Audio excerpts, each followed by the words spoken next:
찬송 492장입니다. 492장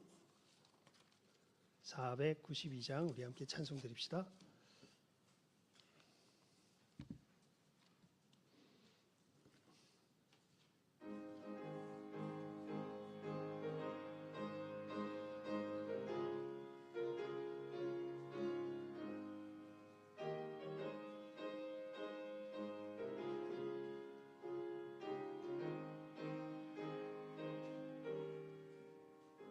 잠시 세상에 내가 살면서 항상 찬송 부르다가 날이 저물어라 하시며 영광 중에 나아가리. 열린 천국문 내가 들어가 세상 짐을 내려놓고 빛난 면류관 받아 쓰고서 주와 함께 길이 살리. 눈물 골짜기 거듭으면서 나의 갈 길 다가누에 주의 품 안에 내가 안기어 영원토록 살리로다. 열린 천국문 내가 들어가 세상 짐을 내려놓고 빛난 면류관 받아 쓰고서 주와 함께 길이 살리. 나의 가는 길 멀고 험하며 산은 높고 골은 깊어 고난 나의 몸 쉴 곳 없어도 복된 날이 밝아오리. 열린 천국문 내가 들어가 세상 짐을 내려놓고 빛난 면류관 받아 쓰고서 주와 함께 길이 살리. 한숨 가시고 죽음 없는 날 사모하며 기다리니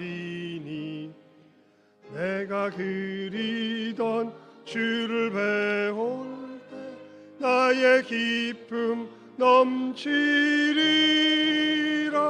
열린 천국문 내가 들어가 세상 짐을 내려놓고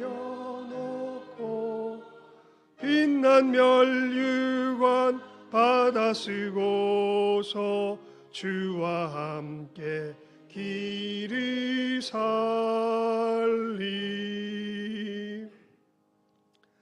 우리 옆사람과 이렇게 인사 나누겠습니다. 예수님 곧 만납니다. 우리 이렇게 인사 나누겠습니다.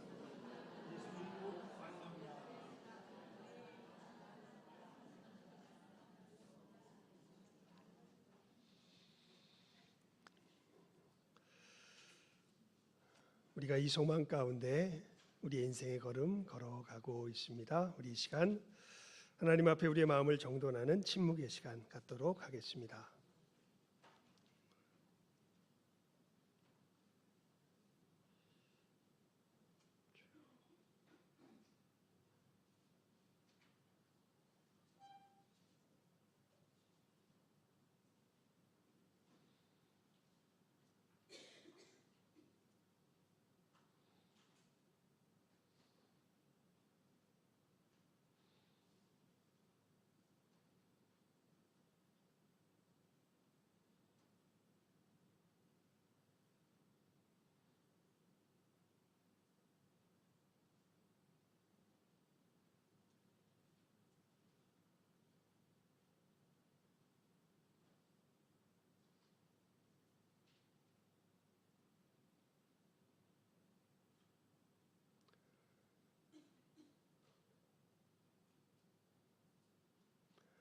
하나님은 영이시니 예배하는 자가 영과 진리로 예배할지니라.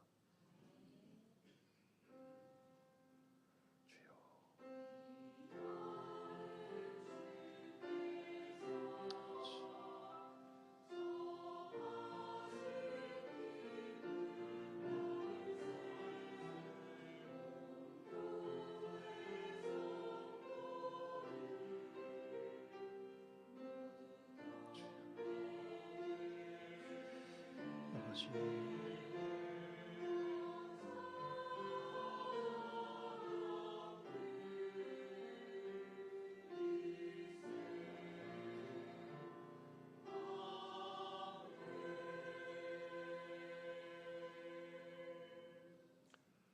사랑하는 자들아, 우리가 지금은 하나님의 자녀라. 장래에 어떻게 될지는 아직 나타나지 아니하였으나 그가 나타나시면 우리가 그와 같을 줄을 아는 것은 그의 참 모습 그대로 볼 것이기 때문이니 주를 향하여 이 소망을 가진 자마다 그의 깨끗하심과 같이 자기를 깨끗하게 하느니라. 하나님 아버지, 저희들 이 시간 주님의 은혜 가운데 참 생명의 소망을 가지고 그 나라를 향하여 나아가는 귀한 믿음 가운데 함께 모였습니다. 우리의 생명이 우리들 안에서 확실해지며 그 주님 주신 생명이 우리들 가운데서 확증되어지는 귀한 은혜의 시간, 복된 이 시간 되게 하여 주시옵소서. 간절히 구하오며 예수님 이름으로 기도드리옵나이다. 아멘. 우리 다 같이 자리에서 일어나셔서 찬송가 490장입니다.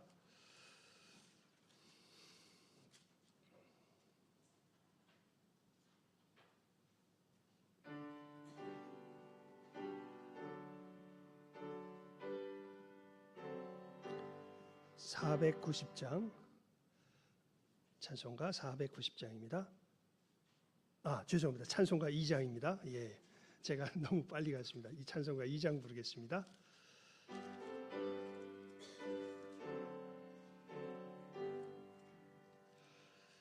찬양 성부 성자 성령 성삼위일체께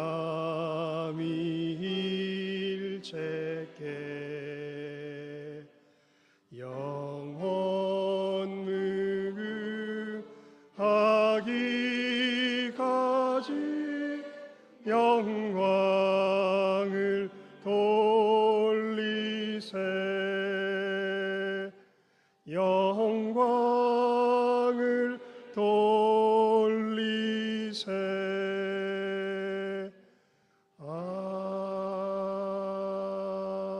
아멘. 시편 68편의 말씀 교독하겠습니다. 하나님이 일어나시니 원수들은 흩어지며 연기가 불려가듯이 그들을 몰아내소서.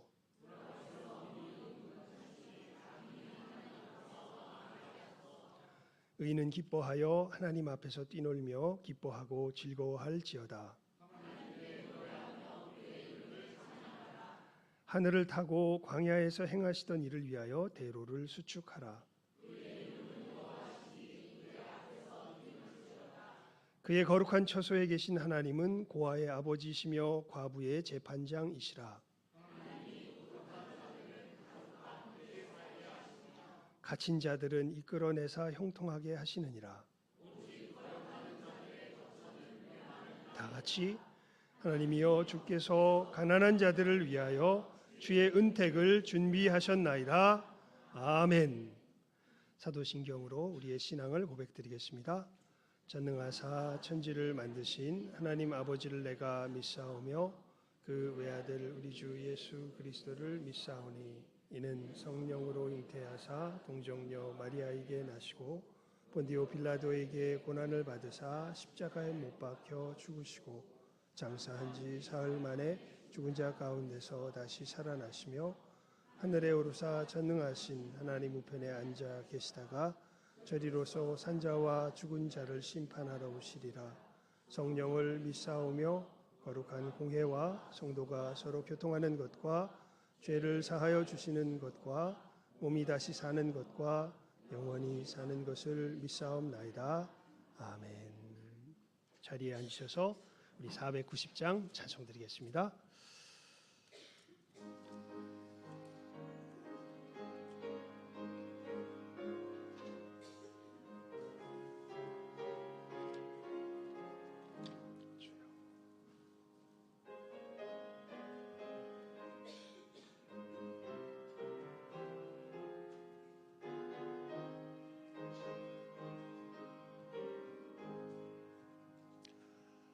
주여 지난 밤 내 꿈에 배었으니 그 꿈 이루어 주옵소서. 밤과 아침에 계시로 보여주사 항상 은혜를 주옵소서. 나의 놀라운 꿈 정녕 나 믿기는 장차 큰 은혜 받을 편이 나의 놀라운 꿈 정녕 이루어져 주님 얼굴을 배우리라. 마음 괴롭고 아파서 낙심될 때 내게 소망을 주셨으며 내가 영광의 주님을 바라보니 앞길 환하게 보이도다. 나의 놀라운 꿈 정녕 나 믿기는 장차 큰 은혜 받을 편이 나의 놀라운 꿈 정녕 이루어져 주님 얼굴을 배우리라. 세상 풍조는 나날이 달려여도 나는 내 믿음 지키리니 인생 살다가 죽음이 꿈 같으나 오직 내 꿈이 참되리라. 나의 놀라운 꿈 정녕 다 믿기는 장차 큰 은혜 받을 편이 나의 놀라운 꿈 정녕 이루어져 주님 얼굴을 배우리라.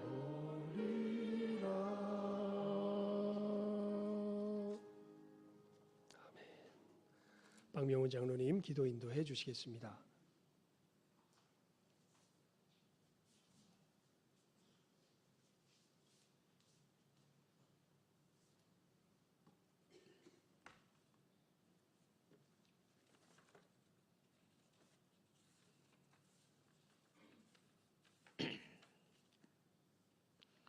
기도드리겠습니다.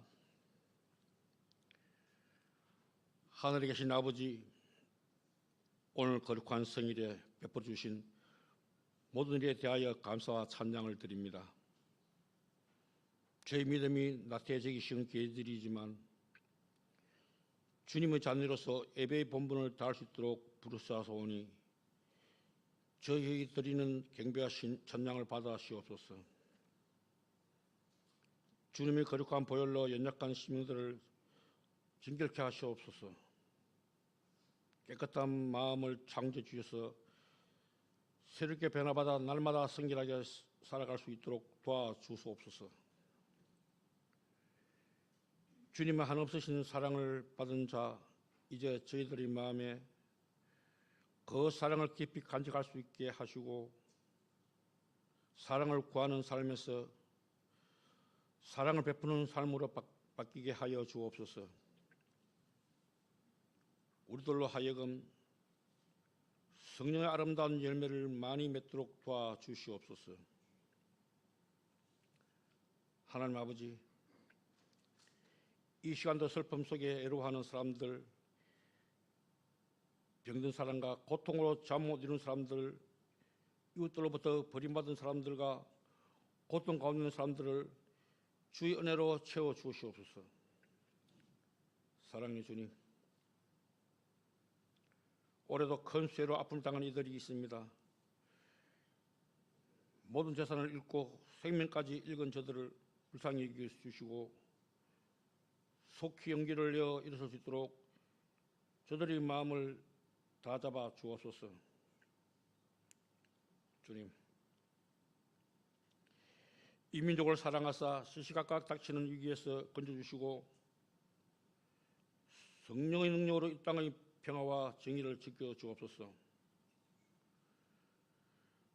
또한 육해공군을 주의 힘있는 팔로 품어주시고 넓게 이 땅을 지키는 파수꾼들이 되게 하옵소서. 아름다운 찬양을 하나님께 드리는 성가대에 함께 하시고 강단에 세우신 주님의 종에게 말씀의 영을 부어 주옵소서. 예배를 돕는 성도들도 기억하셔서 저들의 아름다운 봉사가 하늘에서 해같이 빛나게 하여 주옵소서. 주님의 시종을 주님께 탁하며 예수 그리스도의 이름으로 기도합니다. 아멘.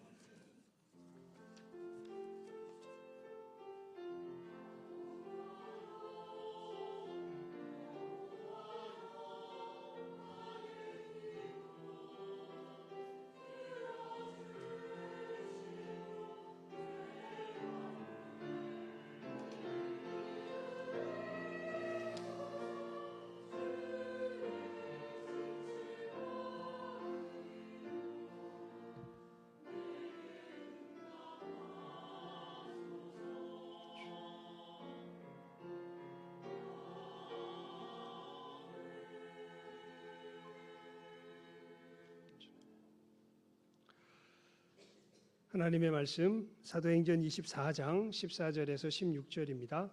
사도행전 24장 14절에서 16절 교독하겠습니다. 제가 14절, 여러분이 15절, 함께 16절을 읽도록 하겠습니다. 사도행전 24장 14절에서 16절입니다.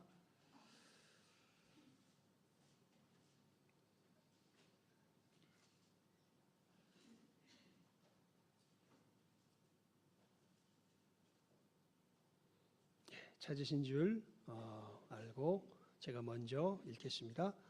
그러나 이것을 당신께 고백하리이다. 나는 그들이 이단이라 하는 도를 따라 조상의 하나님을 섬기고 율법과 선지자들의 글에 기록된 것을 다 믿으며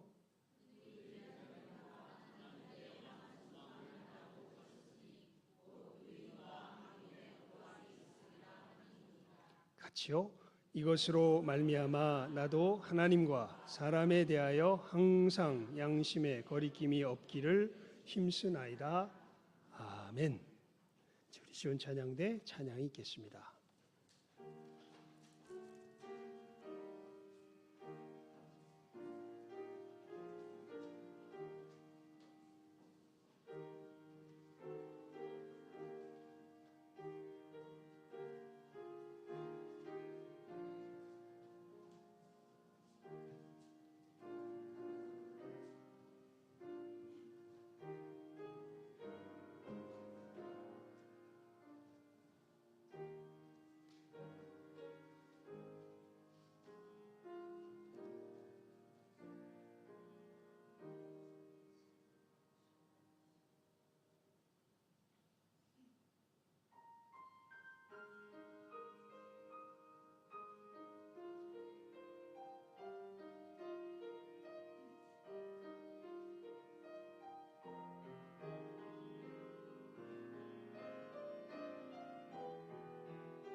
아멘.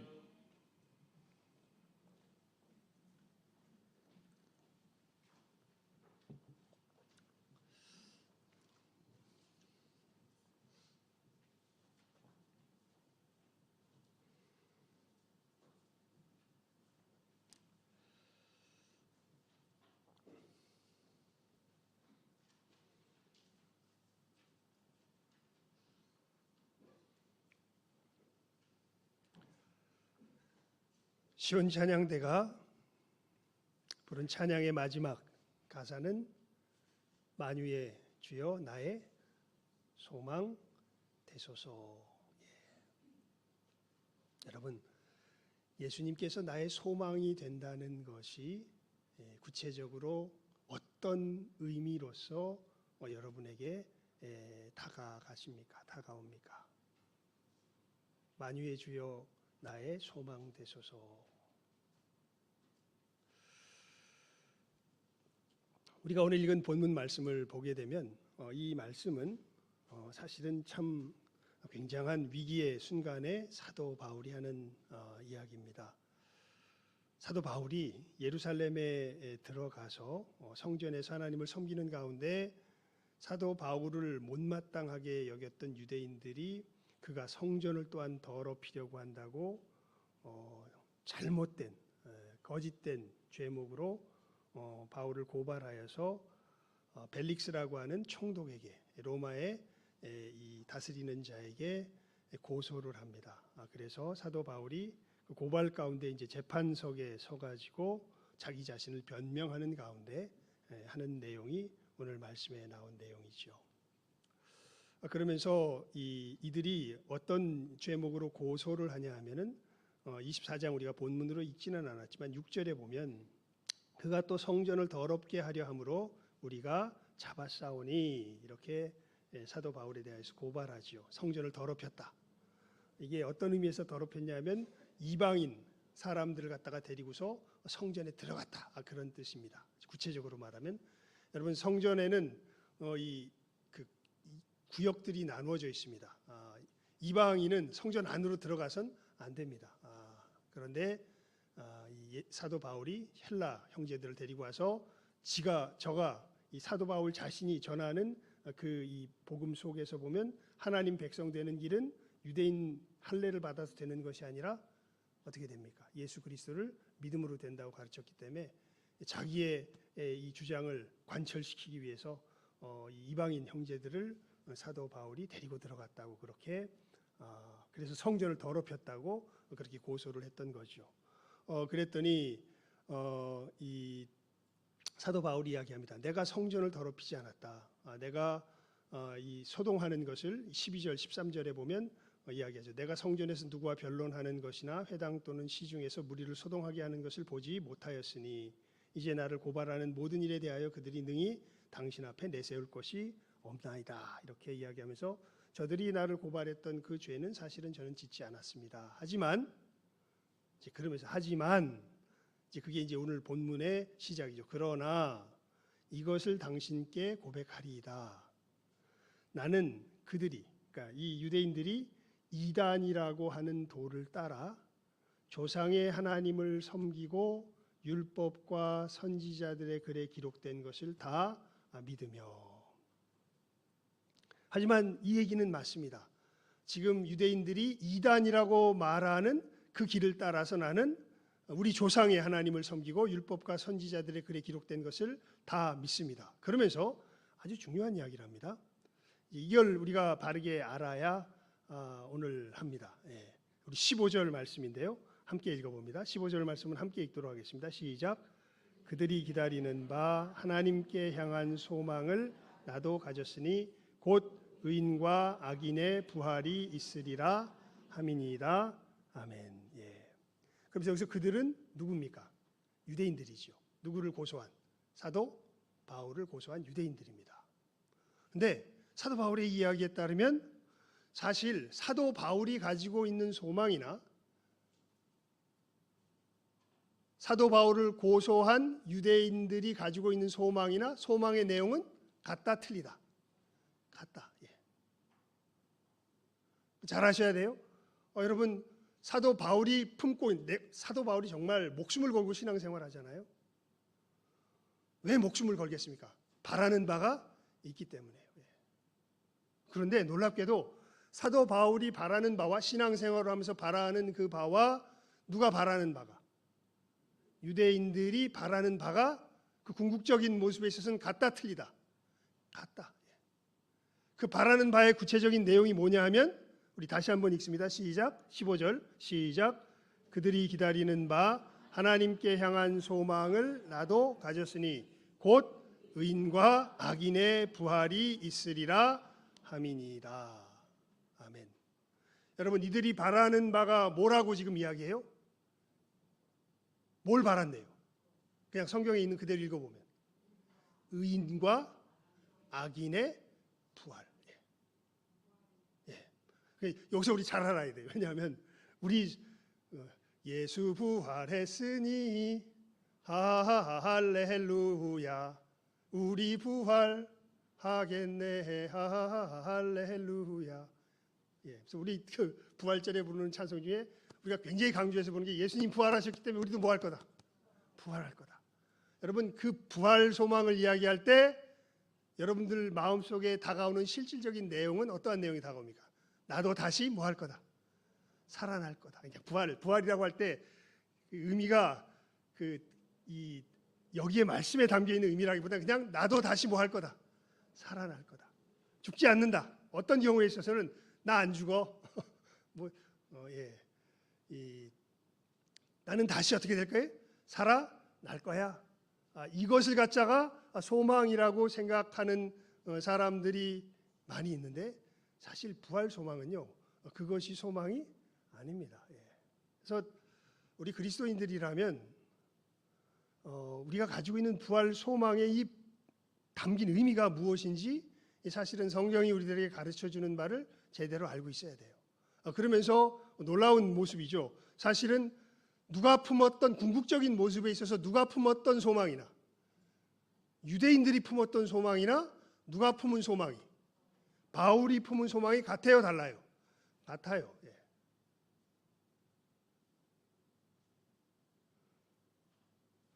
여러분, 이 유대인들이 사도 바울을 어떻게 하려고 그럽니까? 죽이려고 그러죠. 왜 죽이려고 그래요?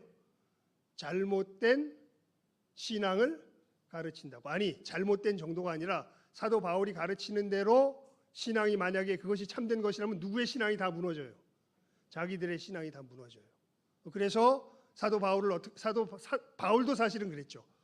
예수 믿는 사람들 어떻게 하려고 그럽니까? 죽이려고 그럽니다. 근데 놀랍게도 예수 믿는 사람들이나 사실은 이 유대인들이나 그들이 바라보는 의미에서의 궁극적 소망은 같아요, 달라요? 같아요. 어떤 의미에서 같을까요? 그 구체적인 내용이 무엇과 무엇의 부활이 있으리라. 그냥 부활이라고 안 그러고 의인과 악인의 부활이 있으리라 이렇게 이야기합니다. 우리는 그냥 뭉뚱그려서 부활 그렇게 이야기하는데 사도 바울이 이야기해요. 의인과 악인의 부활이 있으리라. 그러면서 여러분 우리 23장을 한번 펴보시기 바랍니다. 23장 6절입니다. 23장 6절 말씀, 바로 앞장이니까요. 한 장만 이렇게 넘겨보면 됩니다. 23장 6절 함께 읽어보도록 하겠습니다. 시작하면 읽습니다. 23장 6절 말씀 시작. 바울이 그중 일부는 사두개인이요 다른 일부는 바리새인인 줄 알고 공회에 외쳐 이르되 여러분 형제들아, 나는 바리새인이요 또 바리새인의 아들이라. 죽은 자의 소망 곧 부활로 말미암아 내가 신문을 받노라. 여기서 보면 조금 더 다른 측면에서 설명이 나옵니다. 이들의 소망이 뭐냐면 어떤 자의 소망이라고 얘기해요? 죽은 자의 소망 곧 뭐예요? 부활.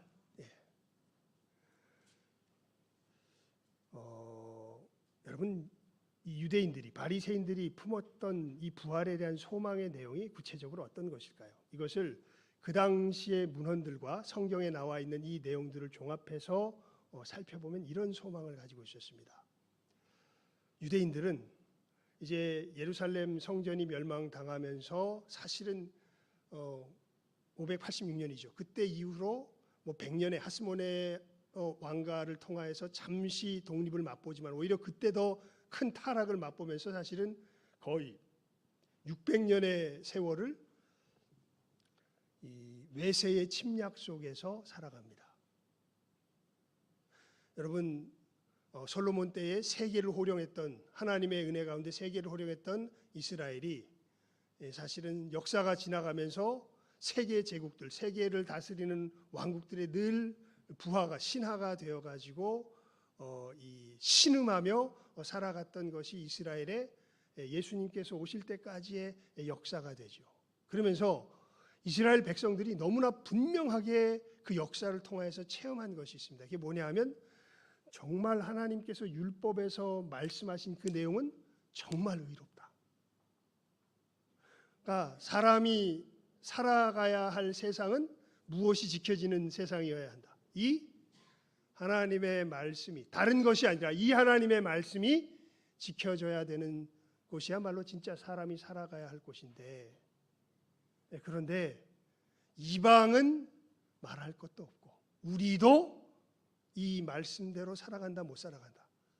못 살아간다. 이게 무엇인가 역사 속에서 되어줄 줄 알고 가진 애를 썼지만 아니다. 이것은 이 역사 속에서 찾아올 수 없다. 이 하나님의 의의 나라는 어디에서 임할 수 없다. 이 우리가 살아가는 역사 속에서 임할 수 없다. 왜냐하면 아까 그래서 우리 23장 6절 말씀 다시 한번 읽어볼까요? 23장 6절입니다. 함께 다시 읽습니다. 시작. 바울이 그중 일부는 사두개인이요 다른 일부는 바리새인인 줄 알고 공회에 외쳐 이르되 여러분 형제들아 나는 바리새인이요 또 바리새인의 아들이라 죽은 자의 소망 곧 부활로 말미암아 내가 신문을 받노라. 그러니까 하나님의 의로운 나라야말로 정말 이 땅 가운데 우리가 살아가야 할 삶이요. 사실은 이 땅 가운데 또 놀랍게 그 소망은 말씀, 그러니까 이게 하나님의 은혜죠. 이 하나님의 말씀을 믿어요. 그렇게 지들은 역사 속에서 짓눌리면서 패배한 모습을 보이는데 무엇이 이루어질 것이다. 이 하나님의 의로운 나라가 이 땅 가운데 어떻게 될까? 반드시 뭐 할 것이다. 도래할 것이다라는 것을 믿습니다. 그리고 그 나라에 참여할 사람들은 당연히 의로운 사람들이 참여하겠습니까? 불의한 사람들이 참여하겠습니까? 의로운 사람들이 참여하겠죠. 그래서 바리새인들은 우리 이스라엘이야말로 이 신음하는 것 속에서도 하나님 나라에 대한 이 소망을 잃지 않고 우리가 우리 자신을 정결하게 하면 그때 이제 하나님의 그때에 그래서 두 세대라는 이야기를 합니다. 지금 이 세대 속에서는 하나님의 온전한 나라가 이루어질 수 없다. 하지만 하나님께서 개입하셔서 이 세상을, 이 세대를 끝장내시고 하나님의 의로운 나라를 이루실 새로운 세대가 도래할 것이다. 그때가 되면 하나님의 나라를 준비하면서 그리워하면서 그 나라를 준비한 하늘의 백성들은 하나님의 백성으로서 새롭게 다시 태어나게 될 거다. 그렇지 못한 사람들은 하나님의 나라에서 영원히 쫓겨나는 역사가 일어나게 될 거다. 그러니까 이 부활에 관한 소망은요, 종말에 대한 기대와 어떻게 돼 있어요? 그대로 물려 있습니다. 그러니까 종말에 대한, 종말이라는 것은 무엇이 끝장난다는 거예요. 이거 잘 아셔야 돼요. 무엇이 끝장난다는 거예요. 이 땅의 역사가 어떻게 돼요? 끝난다는 거예요. 여러분 믿습니까? 그러니까 이스라엘 백성들은 뭐가 끝날 것을 믿었어요. 이 땅의 역사가 끝날 것. 왜냐하면 이 땅의 역사로서는 뭐가 이루어질 수 없어요. 이 하나님의 말씀에 기록된 의가 절대 이루어질 수 있어요, 없어요? 없어요. 아무리 느부갓네살이 만든 왕국이 황금빛으로 찬란하여도 그 뒤에 일어나는 메대와 바사의 왕국이 은빛의 찬란한 모습을 보여도 뭐 알렉산더, 그다음에 로마 여러 가지 왕국의 인간들의 모습이 보여도 그 나라는 결국은 다 어떤 나라가 돼요? 부서지고 무너지는 멸망의 나라가 돼요. 거기에는 왜요? 무엇이 지켜지지 않아요. 이 진정한 하나님의 의가 지켜지지 않아요. 여러분, 역사를 보면요, 지금 참 신기한 이 상황이 되어 있습니다. 역사 속에서 이렇게 여자들의 인권이 발달된 적이 없습니다. 근데 여자들의 인권이 그 발달되는 가장 그 중요한 변수가 어디서 생기냐면 그 나라에 기독교가 증거되고 전파되기 시작할 때 그런 역사가 시작됩니다. 진짜로. 왜냐하면 여러분, 우리 이 사람의 그 아주 교묘한 부분들이 있는데요. 가만히 보면 우리들 사이에 계급이 있을까요, 없을까요? 계급이 없다라고 이야기하는데 그렇게 이야기하는 사람조차도 가만히 보면 계급을 지어서 이야기합니다. 우리 인식 속에는요, 아주 철저한 무슨 의식이 있어요? 계급 의식이 있어요. 근데 어디에 가면 우리가 좋아하는 계급은 근데 있을까요, 없을까요? 저는 천국에도 뭐는 있을 거라고 보냐면 계급은 있을 거라고 봐요. 왜냐하면 10계명의 5번째 계명이 뭐예요? 내 부모를 뭐해라? 공경해라.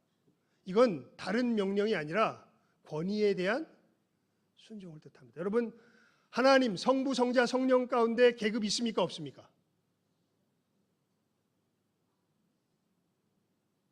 영광과 본부는 동등하시다, 우리 고백하죠. 그런데 성자는 늘 누구의 말을 듣는다 그래요? 성부의 말을 듣는다 그래요. 성령께서는 늘 누구를 드러내신다 그래요? 성자를 드러내신다 그래요. 그분 사이에 계급의식은 없지만 하나님께서 주신 하나님 내부의 관계 속에서 보면 어떤 질서가 있는 것을 보게 되고, 질서라는 것은 늘 무엇의 행사 속에서 이루어져요? 권위의 행사 속에서 이루어집니다. 그러니까 권위의 행사가 있다면 그런 의미에서, 어떤 의미에서 보면 뭐는 없을 수가 없어요?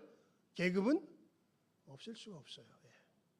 근데 하나님 나라는 진짜 권위에 있는 자를 뭐 할 줄 아는 나라가 되는 거예요. 존중할 줄 아는 나라가 되는 거예요. 그리고 그 권위에 있는 사람들은 그 권위를 정말 이타적으로 사용할 줄 아는 나라가 하나님 나라죠. 그래서 제가 그렇게 표현을 많이 해드렸죠. 여러분, 세상 정신은 딱 이거예요. 내가 살아야겠으니까. 그러니까 이게 상당히 어떻게 보면 그래도 양해를 구해요. 내가 살아야 되겠으니까. 그래도 누가 살아야 돼요? 내가 살아야 돼요. 그러니까 누가 좀 죽어줘야 돼. 누가 좀 죽어줘야 돼요. 누가 살아야 돼. 그러니까 누가 죽어줘야 돼. 이러면 좀 말하기 힘들잖아.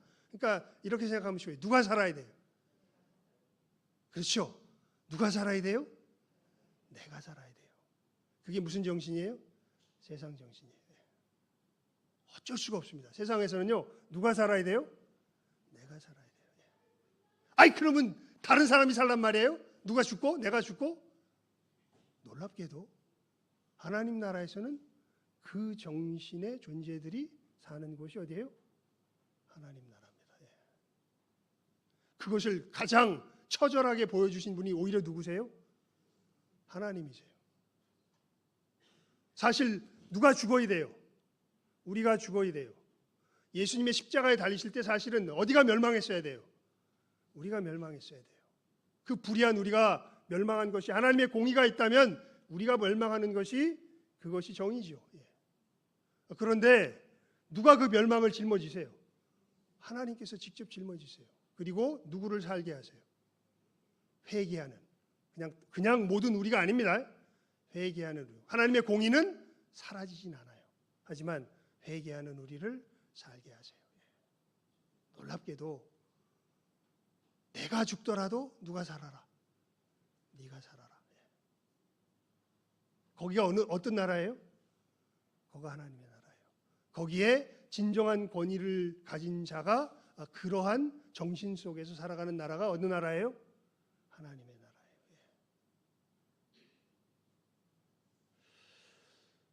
이 참된 의가 이루어지는 곳, 이 나라가 이 땅 가운데 임하게 될 겁니다. 그러니까 진짜 하나님의 정신이, 하나님의 정신으로서, 하나님의 기준으로서 충만해지는 곳이 어떤 곳이 될 거라는 거예요. 이 세상이 될 거라는 거예요. 하지만 지금 이 세대는 이 하나님의 정신이 보이지 않습니다. 이 세대는 아까 말한 누가 살아야 돼요? 아주 우리가 자연스럽게 나오듯이 누가 살아야 돼요? 내가 살아야 돼요. 내가 살아야 돼요. 다른 어떤 누구보다도 누가 살아야 돼요? 내가 살아야 돼요.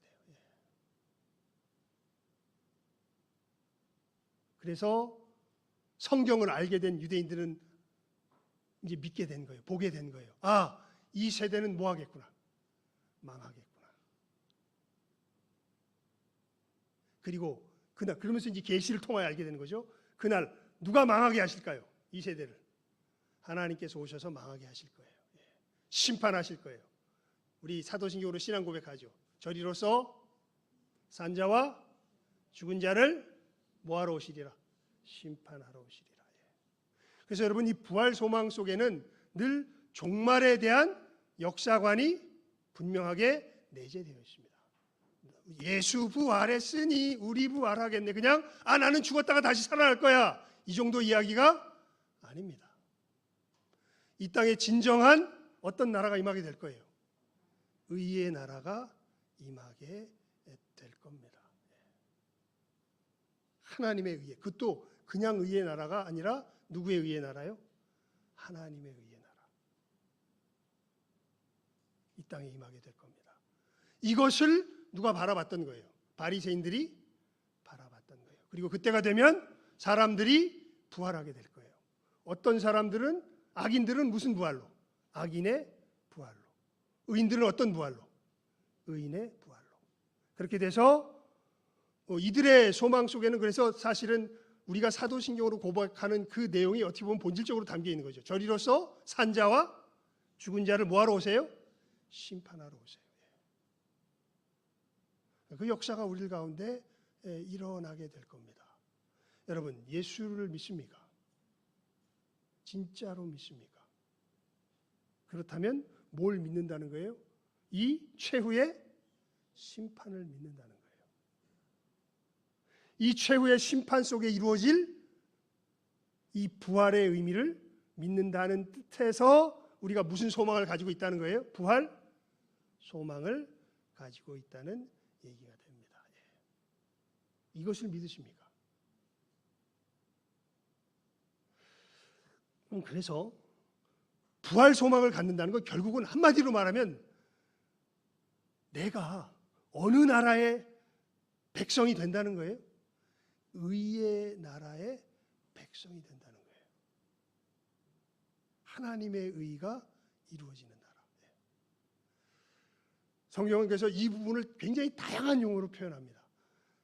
우리 오늘 그 찬송 중에 나의 놀라운 꿈 정녕 나 믿기는 장차 큰 은혜 받을 표니 나의 놀라운 꿈 정녕 이루어져. 어떻게 돼요?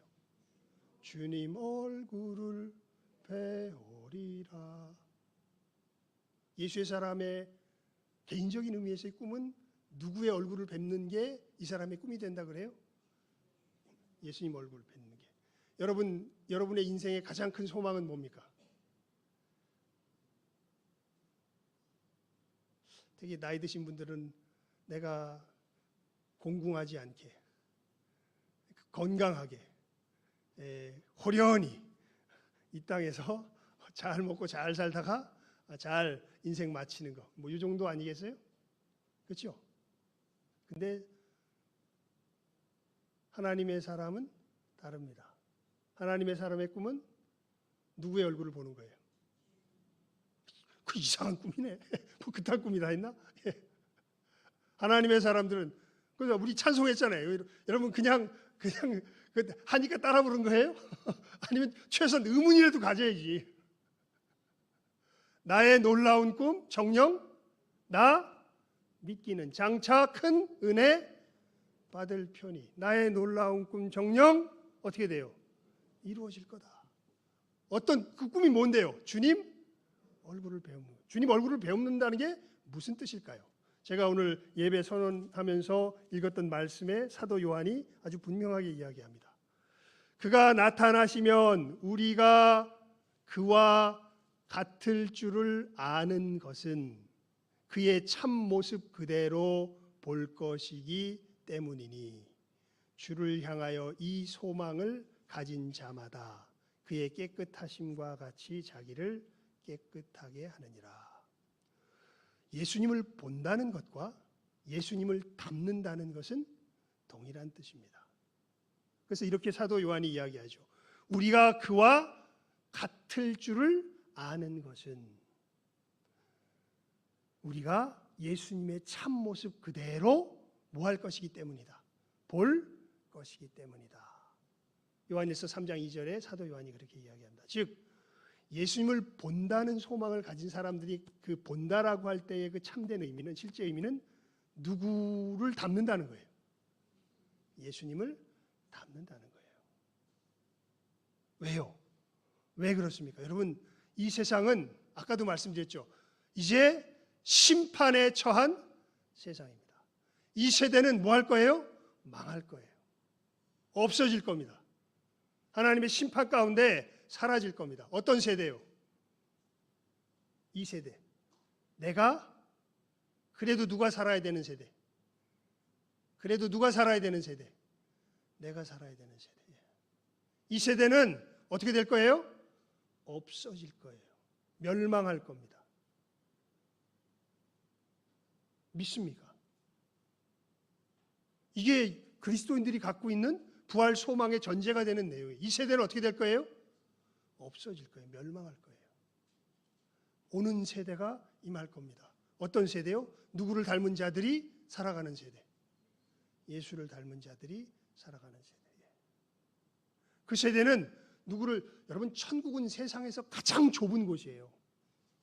그래서 예수님 그러시죠. 어느 문으로 들어가라. 좁은 문으로 들어가라. 넓은 문은 무슨 길이라고? 무슨 문이라고? 어디로 인도하는 문이라고? 멸망으로 인도하는 문이라고. 넓은 문은 멸망으로 인도하는 문이에요. 예수님이 너희들 그래서 어느 문으로 들어가라?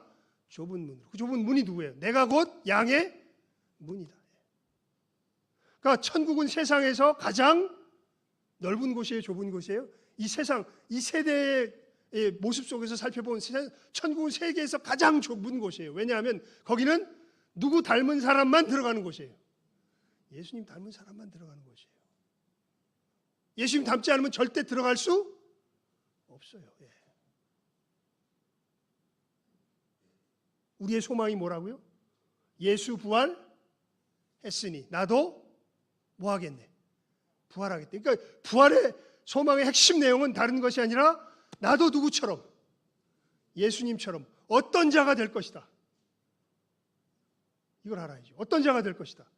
의로운 자가 될 것이다. 부활 소망의 핵심은 다른 것 아닙니다. 나도 예수님처럼 어떤 자가 될 것이다. 고백해. 어떤 자가 될 것이다. 의로운 자가 될 것이다.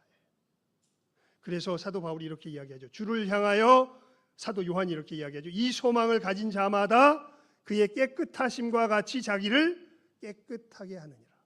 그러니까 부활 소망을 가진 자는 반드시 어떤 길을 걸어가요? 자기를 뭐 하는 길을 걸어가요? 깨끗하게 하는 길을 걸어가요. 왜요? 부활 소망 자체가 어느 나라의 참여이기 때문에, 의의 나라의 참여이기 때문에 그래요. 이것은 사도 요한만 이야기하는 것이 아니라 사도 바울도 고린도전서 15장에 보면요, 이런 이야기를 합니다.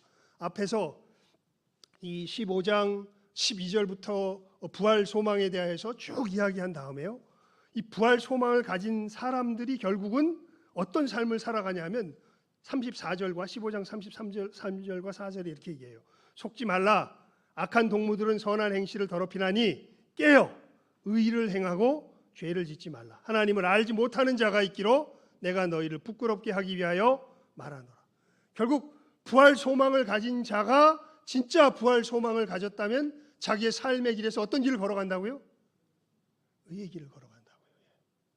완전한 의를 우리가 갖춘다는 의미 아니에요. 진실한 의의 길을 걸어간다는 의미에서 그래. 그건 우리가 뭐 누누이 강조해서 알죠. 이 땅에서 누구도 완전한 의미에서의 의의 길은 못 걸어가요. 하지만 진짜 예수의 사람은 어떤 의미에서, 진실한 의미에서 어떤 길을 걸어갈 줄 알아요. 의의 길을 걸어갈 줄 알아요. 이 의의 모습이, 가장 두드러진 모습이 뭐라 그랬습니까? 이건 그냥 다시 한번 읽어봅시다. 에베소서 4장 31절에서 32절, 31절에서 32절, 이건 같이 한번 읽어봐요. 에베소서 4장 31절에서 32절.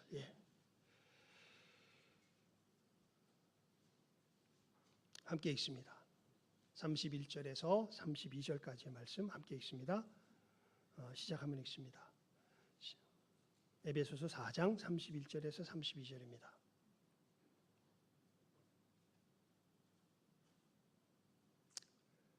우리 29절부터 봅시다. 29절, 30절, 31절, 32절 4절 말씀 읽습니다. 시작. 무릇 더러운 말은 너희 입 밖에도 내지 말고 오직 덕을 세우는데 소용되는 대로 선한 말을 하여 듣는 자들에게 은혜를 끼치게 하라. 하나님의 성령을 근심하게 하지 말라. 그 안에서 너희가 구원의 날까지 인치심을 받았느니라. 너희는 모든 악독과 노함과 분냄과 떠드는 것과 비방하는 것을 모든 악의와 함께 버리고 서로 친절하게 하며 불쌍히 여기며 서로 용서하기를 하나님이 그리스도 안에서 너희를 용서하심과 같이 하라. 아멘. 여러분,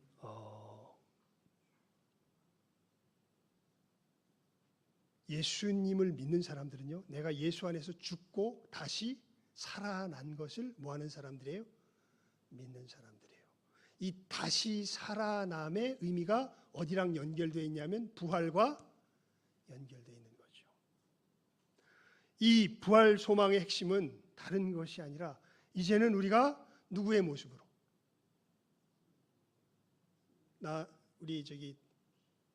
내 마음의 주여 뭐 되소서? 소망되소. 우리가 누구의 모습으로? 예수의 모습으로. 예수의 모습으로 점점 변화해가고 점점 닮아가게 되는 것이 무슨 소망에? 부활 소망의 가장 핵심되는, 중심되는 내용입니다. 사실은. 이미 예수님께서 뭐 하셨어요? 부활 하셨어요. 그래서 이게 이제 그래서 우리가 믿음으로 구원 얻죠. 지금 내 모습을 볼 때는 이런 모습들이 진실함 속에서 어떤 부분들은 조금씩 나타나서 나도 놀래요. 예수 믿는 사람들이 경험하는 경험이에요. 예수 믿는 사람들은요, 자기 속에서 누구의 모습이 회복되는 걸 알아요. 예수님 모습이 회복되는 걸 알아요. 조금씩 알아요. 물론 남들이 보면 웃기는 소리 하고 있네. 네가 무슨 뭐 그래도 그래. 너는 그렇게 얘기했는데 내가 봐도 내가 놀라워. 내가 어떻게 이럴 수가 있을까? 놀래요. 하지만 완전한 모습은 아니기 때문에 사람들에게 인정받기는 쉽지 않습니다. 하지만 알아요. 자기 속에서 누구를 닮아간다는 것을, 예수를 닮아간다는 것을. 이것이 놀랍게도 핍박과 박해와 어려움 속에서 나타납니다. 그래서 사도 바울이 그런 얘기를 하죠. 우리가 하나님 나라에 참여하려면 많은 뭘 받아야 된다. 고난을 받아야 된다. 그런 얘기를 하죠. 왜냐하면 이게 삶의 종류 자체가 달라서 그래요. 멸망의 삶에 익숙한 사람들요, 결국 누가 살아야 돼요? 지가 살아야 돼요. 자기 살려고 살아요. 그럼 누가 살려고 사는데? 근데 하나님 나라의 백성들은요, 누가 살도록 살아요?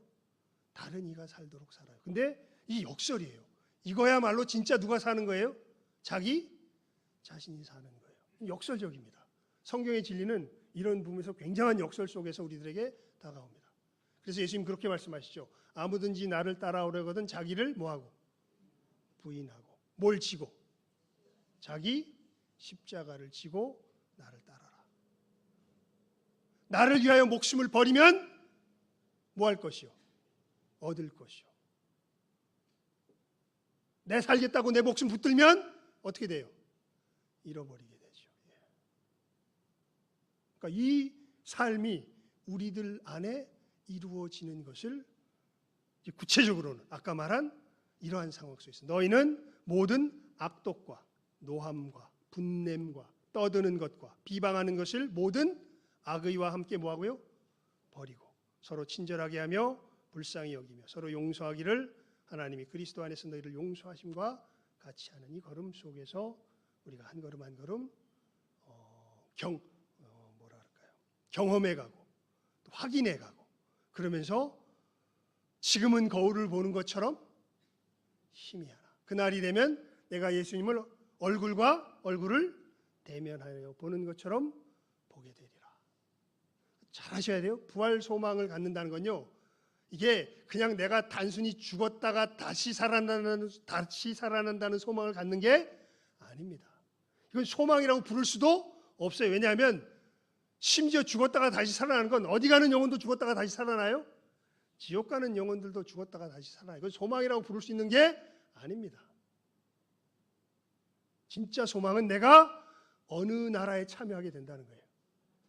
의의 나라. 그냥 좀 더 병확하게 우리 표현합시다. 무슨 나라요? 의의 나라. 누구를 닮은? 예수님을 닮은. 이게 무슨 소망이에요? 부활 소망에 담긴 진정한 의미입니다. 그래서 이 소망을 가진 자마다 자기를 뭐 하기 시작해요? 깨끗하게 하기 시작해요. 구별하기 시작해요. 왜냐하면 나는 어느 나라에 참여할 사람이기 때문에, 이 의의 나라에 참여할 사람이기 때문에. 그렇게 이 소망을 우리가 바르게 이해하고 나면 뭐가 보이기 시작해요? 성경의 내용들이 보이기 시작해요. 아, 왜 하나님께서 사도를 통하여 이 말씀을 하셨구나. 왜 이런 이야기를 하셨구나. 그런데 엉뚱하게 그냥 뭐 다시 살아난다, 내 어떤 세상 욕심 속에서 보기 시작하면 성경은 다 엉켜 들어가기 시작합니다. 무슨 얘기인지 몰라요. 하지만 무엇이 확실해질 때, 이 부활 소망에 대한 내용이 확실해질 때, 아, 내가 어디로 가고 있구나. 내가 걸어가는 삶이 무엇이구나. 내가 어떻게 걸어가야겠구나라는 것이 확실해지는 것이죠. 여러분, 예수의 사람은요, 이 의의 나라가 놀랍게 이미 누구 안에 임한 것을 알아요? 내 안에, 조금 더 정확하게 표현하면 우리 안에 임한 걸 알아요. 무슨 얘기냐면 이게 참 신비입니다. 진짜 믿는 사람들은요, 그 믿음의 사람들끼리 비밀 신호가 통해요. 신기하게도. 나에게도 임한 나라가 누구에게도 임했구나. 너에게도 임했구나. 그래서 보여요. 저 사람은 아직 임하지 않았구나. 물론 100% 확신할 수는 없지만 그 느낌으로 합니다. 그래서 우리가 뭐 하는 거예요? 전하는 거죠. 당신도 어디 나라에 참여하라고. 이 나라에 참여하라고. 왜냐하면 장차 이 나라가 온 세계를 뭐 할 것이기 때문에, 덮을 것이기 때문에. 그때가 예수님이 뭐 하실 때예요? 산자와 죽은 자를 심판하러 오실 때죠. 우리 오늘 뭐라고 인사했습니까? 예수님 곧 만납니다. 그래서 약간 좀 차원 높은 인사예요. 왜냐하면 오십니다는 심판만 이야기했는데 만납니다는 이건 신자들만 할 수 있는 이야기예요. 아까 이야기했죠. 예수님 만날 수 있는 사람은 예수님의 있는 모습 그대로 볼 수 있는 사람이 만나는데, 볼 수 있는 사람은 누구 닮은 사람이에요? 예수님 닮은 사람이에요. 축복입니다. 여러분, 내가 누구를 만날 것이라는 소망은, 예수님을 만날 것이라는 소망을 가진 사람은 이미 예수님을 뭐한 사람만 이 소망을 가질 수 있어요? 영접한 사람만 이 소망을 가질 수 있어요. 왜냐하면 나는 누구 닮아가기 때문에, 내가 싫어도 누구 닮아가기 때문에, 예수님 닮아가기 때문에. 축복입니다. 이 인사는요, 예수님 곧 만납니다. 얘기는 나는 예수님 곧 볼 거예요. 나는 누구 닮아가고 있어요? 예수님 닮아가고 있어요. 그 나라가 임하는데 나는 그 나라에 주님과 함께 참여하게 될 겁니다. 열린 천국문 내가 들어가 세상 짐을 내려놓고 빛난 면류관 받아 쓰고서 주와 함께 길이 살리. 이 소망이 예수의 사람들의 진정한 소망인 것이죠. 이 참된 부활 소망의 의미를 마음속에 제대로 담고 우리의 믿음의 걸음 헛손질하며 걸어가는 것 아니라 진정한 이 천성을 향하여 이 좁은 길 똑바로 좌로나 우로나 치우치지 아니하며 바르게 승리하며 걸어가실 줄 아는 이 시간 함께하는 우리 모든 귀한 영혼들 다 될 수 있기를 주님의 이름으로 축원을 드립니다. 기도하겠습니다. 하나님 아버지, 우리 귀한 영혼들 하나님께서 예수님 안에서 품겨주신 부활 소망의 참된 의미가 어떠한 것인가 저희들 다시 한번 말씀을 통하여서 확인하게 하여 주시니 감사드립니다. 정말 하나님의 의의 나라가 이 땅 가운데 임하게 될 것입니다.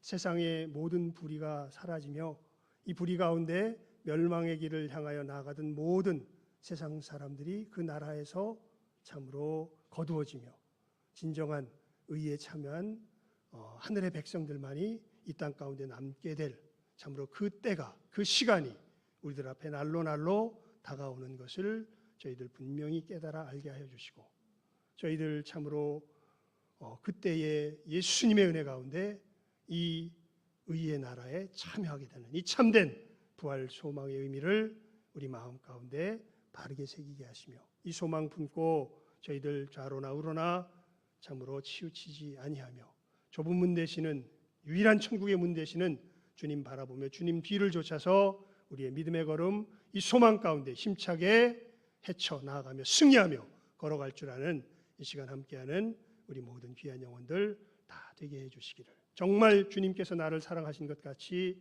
나도 내 이웃들을 사랑하며 이 생명의 걸음 걸어갈 줄 아는 이 시간 모든 귀한 영혼들 다 되게 해주시기를 간절히 바라옵고 간구하오며 모든 것 예수님 이름으로 기도드리옵나이다. 아멘. 우리 찬송 491장 부르시며 준비한 예물 드리도록 하겠습니다.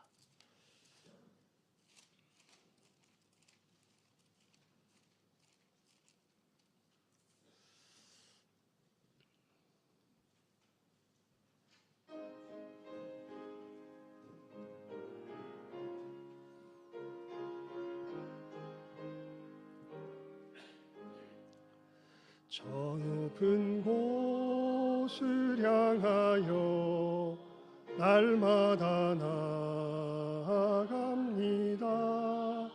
내 뜻과 정성 모아서 날마다 기도합니다. 내 주여 내 맘 붙드사 그곳에 있게 하소서. 그곳은 빛과 사랑이 언제나 넘치옵니다. 괴로움과 죄가 있는 곳 나 비록 여기 살아도 빛나고 높은 저곳을 날마다 바라봅니다. 내 주여 내 맘 붙드사 그곳에 있게 하소서. 그곳은 빛과 사랑이 언제나 넘치옵니다. 의심의 악에 거치고 근심의 구름 없는 곳 기쁘고 참된 평화가 거기만 있사옵니다. 내 주여 내 맘 붙드사 그곳에 있게 하소서. 그곳은 빛과 사랑이 언제나 넘치옵니다. 험하고 높은 이 길을 쌓으며 나아갑니다. 다시금 기도하오니 내 주여 인도하소서. 내 주여 내 맘 붙드사 그곳에 있게 하소서. 그곳은 빛 사랑이 언제나 넘치옵니다. 내 주를 따라 올라가 저 높은 곳에 으뜩 서 영원한 복락 누리며 즐거운 노래 부르리. 내 주여 내 맘 붙드사 그곳에 있게 하소서. 그곳은 빛과 사랑이 언제나 넘치옵니다. 아멘.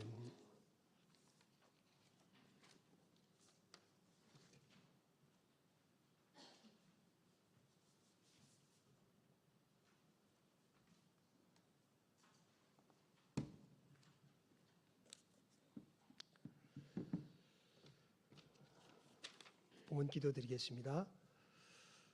하나님의 말씀을 듣고 결단하는 봉헌의 시간을 갖습니다. 저희들 주님 안에 있는 이 놀라운 부활의 소망 참되게 품게 하시며 이 소망을 가진 자마다 주님 만날 그날을 바라보며 우리의 삶을 주님 닮도록 깨끗하게 다스려 나아갈 줄 아는 복된 결심, 이 예물과 함께 드리는 귀한 이 봉헌의 시간 되게 하여 주시옵소서. 간절히 구하오며 예수님 이름으로 기도드리옵나이다. 아멘. 교회 소식란 봐주시기 바랍니다. 모든 분들 예수님의 이름으로 환영합니다. 모두 천국에 함께 이르기를 소망합니다. 우리 2번은 제일 마지막에 하도록 하겠습니다. 우리 수해 피해 교회 도움. 지난 수해 때 또 이번 주에 또 이제 큰 비가 온다고 해서 좀 걱정이 되긴 하는데 그 교회가 우리 노회 소속의 그 합천의 경남 합천의 맑은 문 교회라고요. 그 수해가 나면서 온 교회와 집이 이제 다 이렇게 물에 이렇게 잠겨가지고 참 큰 어려움이 있었는데요. 감사하게도 떠내려가진 않았답니다. 그래서 그렇게 크게 치명적인 피해를 입진 않았지만 그래도 여러 가지 피해가 일단은 뭐 예배를 드리거나 뭐 살아가는 데 여러 가지 어려움들이 있어가지고 수해를 입어서 노회에서 이제 우리 각 소속된 교회들에게 도움을 주자고 이렇게 협조 요청이 와가지고요. 우리 교회도 이제 우리 노회가 이렇게 부자 노회는 아닙니다. 그래서 한 구자를 20만 원으로 해가지고 이제 각 교회 형편되는 대로 우리 도웁시다. 이렇게 그렇게 큰 피해는 아니었기 때문에 그래서 우리 교회도 네 구자 이렇게 참여하여서 우리 80만 원 참여하면서 이제 이 교회가 복구할 수 있도록 도왔던 것 여러분들도 아시고 또 우리 이 교회를 위하여서 잘 복구될 수 있도록 기도해 주시길 바랍니다. 그렇게 크진 않았지만 그래도 꽤 여러 부분 어려운 부분들이 있으니까요. 여러분들 잘 회복될 수 있도록 기도해 주시길 바라고요. 그리고 우리 어린이부 우리 중고등부 학예 수련회 어떻게 마쳤는가 조금 이따 보여드리도록 하고 우리 청년부 수련회가 남았습니다. 8월 14일, 15일 강해 동해시 추암 펜션에서 여호와께 돌아가자라는 주제로 갔는데요. 여러분 기도해 주시길 바라고요. 그리고 이제 우리 수련회를 못 가진 지 우리 꽤 됐는데 이번에 우리 교회 전체적으로 학예 부흥회를 8월 27일 수요일부터 금요일까지 예수님을 닮아감 우리 성화를 주제로 우리 부활 소망이죠. 사실은 수요일, 목요일, 금요일 7시 30분에 우리 금요 기도회 형식으로 우리 노회의 김은 목사님, 부철로 교회 지금 개척하셨고 예전에는 어디입니까? 부천 삼락교회 담임 목사님이셨죠. 노회장 세 분 다 노회장 하신 분들입니다. 김은 목사님 그리고 우리 홍인택 목사님 봉천운동교회 또 우리 지금 노회장이신 김종훈 목사님 세 분 목사님 모시고 성화를 주제로 우리가 은혜를 또 구하며 은혜를 또 받는 시간 저희들 갖고자 합니다. 여러분들 월요일부터 수요일까지 보니까 앞에 하면서 떨어지면은 이게 연속성이 사라질 것 같아서 그냥 이번에는 특별 새벽 기도회 그러니까 우리가 보통 하던 식으로 그렇게 뭐 각 부서 정하고 그렇게 하는 건 아니고 우리 본당에 모여서 하지만 하나님 앞에 은혜 받기 위해서 준비하는 시간으로 우리 먼저 월요일부터 수요일까지는 특별 새벽 기도회로 가지고 그 다음에 우리 수요일 저녁부터 시작해서 금요일까지 우리 학예 부흥회 가지니까 여러분들 잘 기억하시고 이때 잘 준비해서 하나님께 특별한 은혜 받는 귀한 시간 가질 수 있기를 바라겠습니다. 잘 준비해서 맞이하도록 합시다. 자, 이제 우리 지난 주에 우리 어린이부하고 우리 중고등부 학예 수련회를 잘 마쳤는데 어떻게 마쳤는지 우리 함께 보도록 하겠습니다.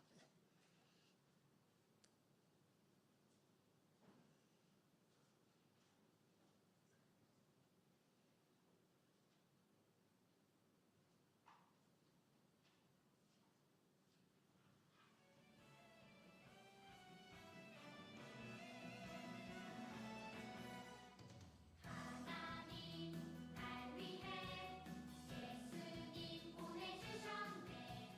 내가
예, 우리 수고한 우리 어린이부 참 이번 수련회 때 보면은 하나님께서 우리 새로운 친구들도 중고등부도 한 사람 보내주셨고요, 우리 어린이부도 보내주셨고 보니까 제가 여태까지 본 우리 청년부도 보면은 아마 가장 많은 인원이 이번 수련회에 가지 않는가 싶습니다. 청년부 수련회도 많은 인원이 참석하고 이번 수련회 때 하나님께서 특별하게 여러 상황 속에서 귀한 은혜를 주시는 것을 많이 봅니다. 여러분들 정말 하나님 나라가 또 우리 청년들 또 우리 어린 심령들 가운데 또 능력으로 임할 수 있도록 위하여서 늘 기도해 주시기를 바랍니다. 예, 이상 광고를 마치겠습니다. 우리 다 같이 자리에서 일어나셔서 주기도성으로 폐 찬송 드리고 축도로 예배 마치도록 하겠습니다.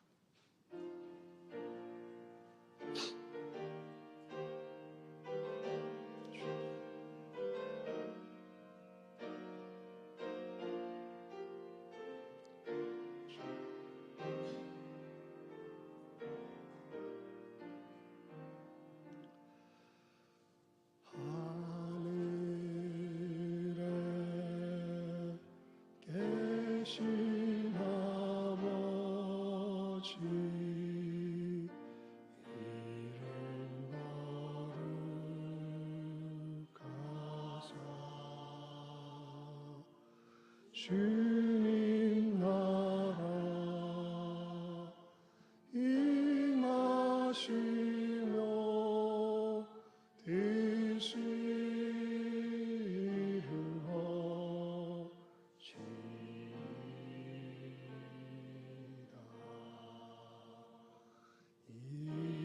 일용할 양식 주시고 우리들의 근대 다 용서하시며 또 시험에 들게 마시고 악에서 구원하소서. 내게 주의 나라 주의 권세 주의 영광 영원히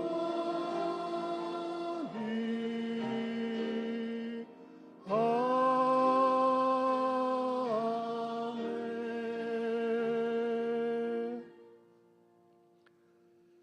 지금은 우리 주 예수 그리스도의 은혜와 아버지 하나님의 사랑하심과 성령님 감화 감동 교통하심이 우리에게 있는 부활의 소망이 다른 소망이 아니라 주님 닮아가는 이 의의 나라의 참여의 소망임을 다시 한번 우리 마음 가운데 새기며 이 생명의 걸음 이 땅 위에서 한 걸음 한 걸음 주의 뒤를 쫓아 그 좁은 문을 통과하며 전진하며 나아가기로 결심하는 모든 귀한 영혼들 위에와 이 시간 함께 참여한 모든 복된 영혼들 위에 이제로부터 함께 있을지어다. 아멘.